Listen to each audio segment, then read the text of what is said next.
Hi friends, అందరూ ఎలా ఉన్నారండి? ఇవాళ మనము దాబా స్టైల్లో పన్నీర్ కర్రీ చేసేసుకుందాము. చూసారు కదండి, ఫుల్ గ్రేవీతో మంచి టెక్స్చర్తో చేసేసుకుందాము. ఏ విధంగా చేసుకోవాలో ఈ వీడియోలో అయితే చాలా క్లియర్గా చెప్తానండి. దీనికి ఫస్ట్ పన్నీర్ తీసుకోవాలి. చూసారు కదా, ఈ విధంగా అయితే కట్ చేసి పెట్టుకున్నానండి. ఇప్పుడు స్టవ్ పైన ప్యాన్ పెట్టుకుని ఒక 2 స్పూన్ల ఆయిల్ వేసుకోవాలి. ఇప్పుడు పన్నీర్ ముక్కల్ని వేసేసుకొని లైట్ బ్రౌన్ కలర్ వచ్చేంత వరకు ఫ్రై చేసేసుకుందాము.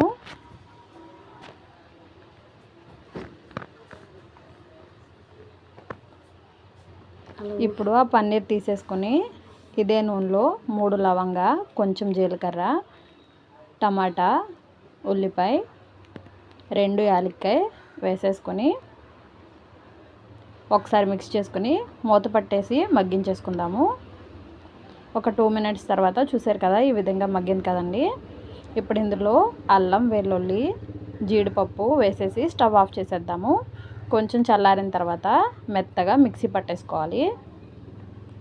ఇప్పుడు ఇదే ప్యాన్లో 1 టీ స్పూన్ నెయ్యి వేసుకుందాము టేస్ట్ కోసము. 2 స్పూన్ల నూనె, సన్నగా కట్ చేసుకున్న 4 పచ్చిమిర్చి వేసేసుకోవాలి.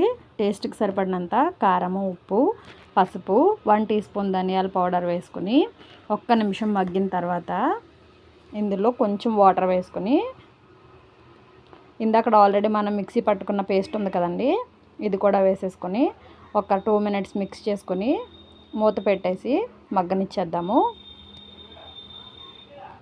చూసారు కదండి, ఇలా మగ్గుతుంది కదా. ఇలా కొంచెం ఫ్రై అయిన తర్వాత ఒక అరకప్పు పెరుగుని, కమ్మగా ఉన్న పెరుగు వేసుకోవాలండి, పుల్లటిది వేసుకోకూడదు. దాన్ని ఈ విధంగా చిలుక్కుని క్రీమీ టెక్స్చర్ వచ్చిన తర్వాత వేసుకోవాలి.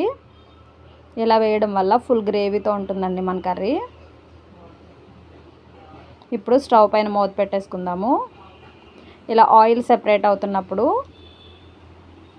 ఒకసారి మిక్స్ చేసుకుని మనకి ఎంత గ్రేవీ అయితే కావాలో అన్ని వాటర్ అయితే యాడ్ చేసుకోండి. నేనైతే 2 కప్స్ వేసాను.